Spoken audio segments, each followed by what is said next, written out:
नमस्कार दोस्तों। देखिए, कल शाम को जब ये रीट के बाद होने वाली मुख्य परीक्षा है, अध्यापक लेवल प्रथम और द्वितीय की, उसका जब से सिलेबस जारी हुआ है, तो काफ़ी विद्यार्थियों के फ़ोन कॉल और मैसेजेस आए और काफ़ी लोगों ने इसके बारे में चर्चा भी की है यूट्यूब्स पर। आपने पढ़ा भी होगा, देखा भी होगा, सुना भी होगा। यानी सब अपने अपने तरीके से कयास लगा रहे हैं और हो सके उतना जल्दी वीडियो देने की कोशिश कर रहे हैं, परंतु इस बात को ध्यान नहीं दे रहे हैं कि इसमें होगा क्या। कोई कुछ बता रहा है, कोई कुछ बता रहा है। विद्यार्थी भी असमंजस में है, काफ़ी कंफ्यूज हैं कि यार ये है क्या चीज़। तो सभी पूरी चर्चा करेंगे अपन, संपूर्ण सिलेबस देखते हैं। देखिए, 300 अंकों का होगा, 150 प्रश्न होंगे, मतलब एक ही प्रश्न पत्र होगा, 2.5 घंटे की समय अवधि होगी। ये 150 प्रश्न होंगे, बहुविकल्प प्रश्न होंगे, साथ में 1/3 मतलब माइनस मार्किंग होगी। आगे वाले पेपर में माइनस मार्किंग होगी, पहले रीट थी उसमें माइनस मार्किंग नहीं है। ये मेन सब्जेक्ट का जो पेपर होगा उसमें माइनस मार्किंग है, ठीक है। गलत उत्तर देने पर माइनस मार्किंग होगी। परीक्षा के लिए प्रश्न पत्र पाठ्य विवरण के लिए विस्तार से ऐसा होगा जिसमें प्राधिकृत अभिकरण के द्वारा समय समय पर विहित किया जाएगा। अभ्यर्थियों को समय के भीतरी ऐसी रीति से जो आयोग उचित समझे सूचित किया जाएगा। ये प्रथम लेवल का है, मतलब प्रथम लेवल में ज़्यादा फोकस आपको करना है सिर्फ राजस्थान जीके पर, क्योंकि राजस्थान का भौगोलिक, ऐतिहासिक, सांस्कृतिक। राजस्थान का भौगोलिक का मतलब चारों तरफ से उसका कहाँ से क्या जुड़ता है, पहाड़ है, नदियाँ हैं, नाले हैं, झीलें हैं, सब कुछ आएगा। भौगोलिक का मतलब चारों तरफ से सब कुछ आना है, भूगोल। ऐतिहासिक में किले हैं, राजस्थान की हिस्ट्री है, वो सारी चीज़ें, छतरियाँ हैं, देवरे हैं, महल हैं, जो भी ऐतिहासिक होती है ना, वो सारे के सारे। संस्कृति में कला और संस्कृति, मतलब टोटली आ गया इसको ज़्यादा, मतलब ये नहीं है कि इसमें ये छूट जाएगा, ये ऐसा कुछ भी नहीं है। राजस्थान का सामान्य ज्ञान, ऊपर से नाम और दे दिया। अब राजस्थान के बारे में सामान्य ज्ञान मतलब राजस्थान का सीएम कौन होता है, राजस्थान में पंचायती राज कब लागू हुआ था, इस प्रकार की नहीं, राजनीति से संबंधित जो भी बातें हैं वो। अब यहाँ पर विद्यार्थियों की समस्या है कि शैक्षिक परिदृश्य, निःशुल्क एवं अनिवार्य बाल शिक्षा का अधिकार अधिनियम और सामयिक विषय। तो देखिए, ऊपर वाला जो 90 अंक का है ना, ये 45 प्रश्न आएंगे और नीचे वाले के भी 45 प्रश्न आएंगे। तो इसमें शैक्षिक परिदृश्य जो है वो क्या होता है, इस शैक्षिक परिदृश्य में कई यूट्यूब्स पे आपने देखा भी होगा, कई बड़े बड़े लोग, विद्वान जो हैं, वो बता रहे हैं कि शैक्षिक प्रबंधन जो व्याख्याता भर्ती में होता है ना, वो सारा का सारा आपको सारी एसएमसी वगैरह पढ़नी है। कितने मॉडल्स स्कूल हैं, कस्तूरबा गांधी हैं, और भी है, ज्ञानवाणी है, पता नहीं क्या क्या बता रहे हैं। वो तो विद्यालय प्रबंध का पूरा जिम्मा इन्होंने ले लिया, जबकि वह ऐसा कुछ भी इसमें शामिल नहीं होगा। अनिवार्य बाल शिक्षा अधिकार अधिनियम 2000, ये इसमें कोई दिक्कत ही नहीं है, नॉर्मल से हैं, कोई 4-5 पन्ने का एक टॉपिक है, कोई ज़्यादा बड़ा नहीं है।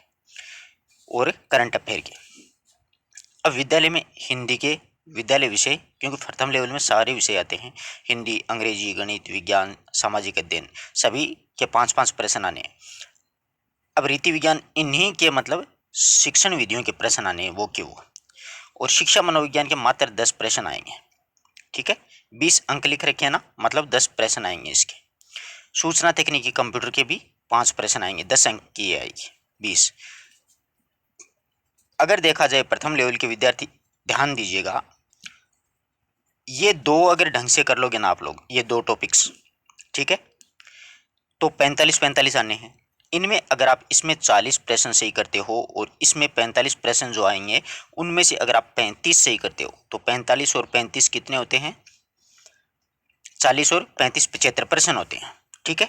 फिर देखो, ये आप करना पड़ेगा, आपको ये करना पड़ेगा, 10 अंक आएंगे, कम से कम 7-8 प्रश्न तो करोगे। इसी प्रकार अंग्रेजी में, मैथ्स में, सामाजिक विज्ञान में, इन सभी में आपको 5-5 7-7, 5-5 7-7 ऐसे करके ज़्यादा फोकस इन पे रखना आप दोनों को, है ना, ज़्यादा ये मैटर करता है आपके लिए। और नीचे वाले विषय भी देखो पढ़ने तो हैं ही हैं, ये बात है। अब शैक्षिक के परिदृश्य की बात बतला देता हूँ और साइको की बात। शिक्षा मनोविज्ञान पे के मात्र 10 ही प्रश्न आएंगे, क्योंकि 20 अंक की है। तो आप बेसिक सा पढ़ें शिक्षा मनोविज्ञान को, क्यों क्यों आप रेट में पढ़ोगे तो आज 5 इसमें से 10 प्रश्नों में से 7 या 8 तक पहुंच जाओगे। और ज़्यादा अगर समय दे दिया ना, तो 8 से ज़्यादा आप कर भी नहीं पाओगे, ये भी वादा है। क्योंकि 2-3 प्रश्न ऐसे मिलेंगे प्रश्न पत्र में जो हर किसी को, क्या किसी को भी नहीं आते हैं, और 5-7 प्रश्न हर कोई भी कर देता है। तो ज़्यादा फोकस, ज़्यादा दिमाग पे जोर देने की कोई आवश्यकता नहीं है यहाँ पर, ये सूचना तकनीकी वाले पे, इस पे, ठीक है, क्यों, नॉर्मल सा ये तो। अब देखिए, द्वितीय लेवल का। पहले जो टॉपिक है ना दो, राजस्थान का भौगोलिक, ऐतिहासिक और सांस्कृतिक, राजस्थान का सामान्य ज्ञान, शैक्षिक परिदृश्य, सेम ही सेम है, बस उसमें 90 अंक थे, इसमें 70 अंक मतलब 35 प्रश्न आने हैं, ये 60 अंक मतलब 30 प्रश्न आने हैं, दोनों सेम ही है। अब विद्यालय विषय जैसे हिंदी के विद्यार्थी हैं तो उनके व्याकरण से संबंधित 60 प्रश्न, संस्कृत वालों की संस्कृत व्याकरण है, एसएसटी वालों की एसएसटी कक्षा 6 से 12 है, साइंस वालों की मैथ साइंस ज्ञान है, ठीक है। 60 प्रश्न, 120 अंक का लिख रखा है, 60 प्रश्न। सबसे बड़ा मैटर यही करता है सेकंड लेवल में, क्योंकि सब्जेक्ट पढ़ाना पड़ता है। रीति विज्ञान मतलब शिक्षण विधियों के आएंगे 20 अंक के 10 प्रश्न, और वही शैक्षिक मनोविज्ञान और सूचना तकनीकी, सेम ही है सारा। आगे बात समझ में। अब इनका बिंदुवार बताता हूं आपको कैसे आएगा। अब शैक्षिक परिदृश्य आपने देखो ये लिख रखा है ना, राजस्थान में शैक्षणिक परिदृश्य, ये मैं कहाँ से लाया, मुझे किसने दिया? किसी ने नहीं दिया। जब हम एचएम की तैयारी करते थे ना, पिछली बार एचएम की वैकेंसी आई थी, तो एचएम में यूं ही सिलेबस आया था वो कि शैक्षिक परिदृश्य, शैक्षणिक परिदृश्य क्या है, तो जो बताते हैं ना विद्यालय प्रबंध पूरा ही आएगा, नहीं नहीं नहीं, नहीं ऐसा कुछ भी नहीं आएगा। 4 ही टॉपिक हैं देखो। राजस्थान में शैक्षिक संगठन एवं प्रबंधन, ठीक है, educational organization and the management in Rajasthan. Rajasthan में शैक्षिक नवाचार, कि राजस्थान में शिक्षा में नवाचार क्या क्या हुए हैं। राष्ट्रीय पाठ्यचर्या 2005 और निःशुल्क अनिवार्य बाल शिक्षा अधिकार अधिनियम 2009। 4 ही टॉपिक आएंगे शैक्षिक परिदृश्य। जो बोल रहे हैं ना बहुत बड़ी बड़ी, ये पढ़ लो, ये पढ़ लो, वो पढ़ लो, हो सकता है जल्दबाजी में ये बड़ी कोचिंग्स वाले और वगैरह जो भी हैं ऐसी वैसी गाइड्स भी निकाल देंगे, तुरंत ही निकाल देंगे। जबकि सबसे पहले तो आपको ये करना है, अभी ये गाइड मत खरीदो। अब कहोगे क्यों नहीं खरीदूं? इसलिए मत खरीदो कि पहले तो रीट में 90 नंबर लाओ, वरना तो ये आपके काम का ही नहीं है। बहुत बुरी लगी आपको मेरी बात, बुरी क्यों नहीं लगेगी? क्योंकि मैं आपको बता रहा हूँ, अगर आप रीट पास नहीं होगे तो ये देने के लायक ही नहीं रहोगे। तो पहले रीट में 90 नंबर लाओ, पहले फोकस उस पर करो। इस सिलेबस पे डिस्कस करने की कोई आवश्यकता नहीं है आपको भी, ये आगामी काम आएगा ये आपको, जब 90 नंबर लाने के बाद में बाद की बात है ये, पहले रीट पास करना अपने को जरूरी है। तो राजस्थान शैक्षिक परिदृश्य में ये 4 ही टॉपिक करने हैं, ठीक है। अब सब्जेक्ट वाले हैं ना, हिंदी की स्पेशली बताता हूँ, देखो संधि आएंगी, समास, सामासिक पदों का विग्रह, उपसर्ग, प्रत्यय, पर्यायवाचियाँ, विलोम शब्द, विपरीतार्थ शब्द, प्रतिविलोम, अनेकार्थक, एकार्थक, युग्म शब्द, विशेषण, वाक्य शुद्धि, शब्द शुद्धि, वर्तनी संबंधी हैं ये, और क्रिया सकर्मक, अकर्मक, पूर्वकालिक, वाक्यांश के लिए एक शब्द, लोकोक्ति, मुहावरे, मानक शब्दावली, अंग्रेजी वाक्यों का हिंदी में रूपांतरण। आई थिंक ये नहीं आ सकता इसमें, क्योंकि ये एचएम का यही सिलेबस मैं जो बता रहा हूँ। उसमें क्या है कि एचएम की एग्जाम लगती है तो उसमें ऐसा ही आता है, हिंदी जैसे लिखा हुआ आता है तो हिंदी में ये टॉपिक होते हैं। उन्होंने क्लियर नहीं किया है, हो सकता है आगामी क्या पता क्लियर कर दें, परंतु आई थिंक इतना ही आएगा। और ये कार्यालय पत्र प्रारूप, ये व्याख्याता भर्ती में जुड़ा हुआ टॉपिक है, समझ रहे हो ना बात को। और इसमें लिख रखा है कठिनाई स्तर 12वीं तक होगा, और इसका स्तर 12वीं तक होगा और कठिनाई स्तर ग्रेजुएशन तक होगा। तो कई विद्यार्थियों का ये भी मानना है कि सर साहित्य आएगा बहुत ज़्यादा, साहित्य वाहित्य कुछ नहीं आएगा, सिर्फ व्याकरण आएगी, ध्यान रखना, उसमें मत उलझना आप लोग। तो इनमें से ये अंग्रेजी वाले नीचे वाले 2 टॉपिक हो सकता है ना दे, हो सकता है ये नहीं आ सकते, छोटी क्लासों के लिए कोई मायने नहीं रखता है, परंतु बाय द वे आ जाए ना तो आपको ये दोनों भी पढ़ने हैं, ध्यान रखना इस बात का। कार्यालय पत्र और अंग्रेजी का मानक, ये शब्दावली है ना, लिखा हुआ आता ना अंग्रेजी में ये शब्द, इसका मतलब क्या होता है वो वाला।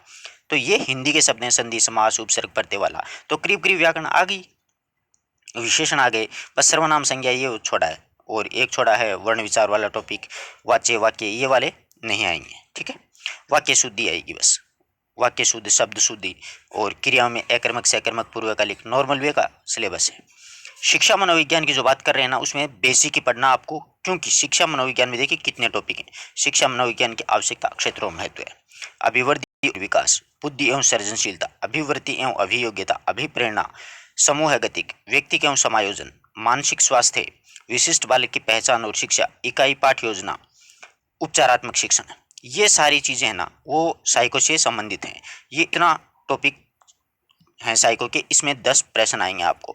तो जितना बड़ा सिलेबस होता है, जितना छोटा अंक का होता है ना, उसका बेसिक ही पूछा जाता है, और जितना छोटा सिलेबस और जितने अधिक अंकों का होता है तो उसके गहराई में जाना पड़ता है एग्जामिनर को, पेपर सेटर को। तो 10 प्रश्न आएंगे, ये ऊपर ऊपर से ही दे देगा ये, जिसमें से 5 या 7 आप कर दोगे, ऊपर वाले 3 किसी को नहीं आएंगे। हो सकता है अच्छी तैयारी करो तो आप 10 में से 10 भी कर सकते हो, क्योंकि 20 ही अंक का आएगा, ज़्यादा दिमाग पे लोड देने की आवश्यकता नहीं है साइको पे, क्योंकि ये सारी अपन पढ़ते आ रहे हैं ना, वही है। बढ़िया सी रीडिंग लगानी है आपको, जैसे रीड में पढ़ोगे वो वाले सारे के सारे टॉपिक हैं, कोई भी एक भी टॉपिक अलग नहीं है। तो सारा मैंने आपको कॉन्सेप्ट क्लियर कर दिया कि शिक्षा मनोविज्ञान में क्या आएगा, विद्यालय विषय में क्या आएगा, जीके में क्या आएगा, शैक्षिक परिदृश्य किसे कहते हैं, रीति विज्ञान क्या होता है, उसमें शिक्षण विधि आएंगी। जैसे रीट और सेकंड ग्रेड में आप शिक्षण विधि पढ़ रहे हो हिंदी की, वही आएंगी। जो आपके सब्जेक्ट क्या पढ़ रहे हो वही आएंगी। साइंस वाले मैथ साइंस की करें, आर्ट्स वाले एसएसटी वाले एसएसटी की शिक्षण विधियाँ तैयार करें, हिंदी वाले हिंदी की करें, इस प्रकार से संस्कृत वाले संस्कृत की करें, वो आएंगे। तो आशा करता हूँ पूरी बात आपको आराम से समझ में आई होगी। कोई अगर आप लोगों को डाउट है इससे संबंधित सेकंड लेवल या फर्स्ट लेवल में, तो आप लोग कमेंट कर सकते हो। और वीडियो आपको कैसा लगा अपने मित्रों तक भी शेयर करें, क्योंकि अपने कॉन्सेप्ट क्लियर किया आप लोगों का, हर एक चीज़ मैंने बारीकी से आपको बताई है। और ये भी बता दिया कि ये कहाँ से मैंने प्राप्त किया है। ये एचएम के सिलेबस के अकॉर्डिंग मैं आपको बता रहा हूँ। अगर आयोग विस्तृत डाल देता है तो ठीक बात है, अगर नहीं डालता तो जो मैंने आपको ऊपर डाल रखा है आप ये वाला स्क्रीनशॉट ले सकते हो। जैसे शिक्षा मनोविज्ञान आप स्क्रीनशॉट आराम से ले सकते हो, ठीक है। और ये हिंदी का है, हिंदी के आप आराम से स्क्रीनशॉट ले सकते हो। दूसरी बात, आप शैक्षिक राजस्थान शैक्षणिक परिदृश्य इसका ले सकते हो। और इसकी पीडीएफ मैं वैसे ही आपको टेलीग्राम पे उपलब्ध करवा दूंगा। टेलीग्राम चैनल ज्वाइन कर लेना, वहाँ पर आपको इसकी पीडीएफ मिल जाएगी। नीचे डिस्क्रिप्शन में लिंक मिलेगा वीडियो में, और आप ज्वाइन कर सकते हो। सरसा हिंदी साहित्य मंच अपना टेलीग्राम चैनल है। तो धन्यवाद दोस्तों, अपने मित्रों तक शेयर करें, यही आएगा। ज़्यादा दिमाग पे जोर ना दें, पहले रीड पे फोकस करें। रीड की क्लियर करने के बाद ये काम में आने वाली चीज़ें, अभी यही पढ़ने लग गए क्या काम आएगा आपके ये? जब रीट ही पास नहीं होगी तो ये कुछ भी काम नहीं आएगा। बात कड़वी बुरी जरूर लगी आपको, परंतु बात कड़वी है, ये सच्ची है। सच्ची बात हमेशा क्या होती है? कड़वी होती है। ध्यान रखना इस बात का। धन्यवाद दोस्तों, अपने दोस्तों तक इस बात को शेयर कर देना, ताकि और के जो विद्यार्थी हैं उनके कोई कंफ्यूज वगैरह ना रहें। विस्तार से अगर डाल देता है आयोग तो कोई दिक्कत नहीं है, अपन को वैसे ही पता चल जाएगा। अगर नहीं डालता तो ये जो मैंने आपको बताया है उस अकॉर्डिंग आप अपनी पुस्तकों, जो पुरानी पुस्तकें आपके पास में पड़ी हैं, आप पढ़ सकते हो। धन्यवाद।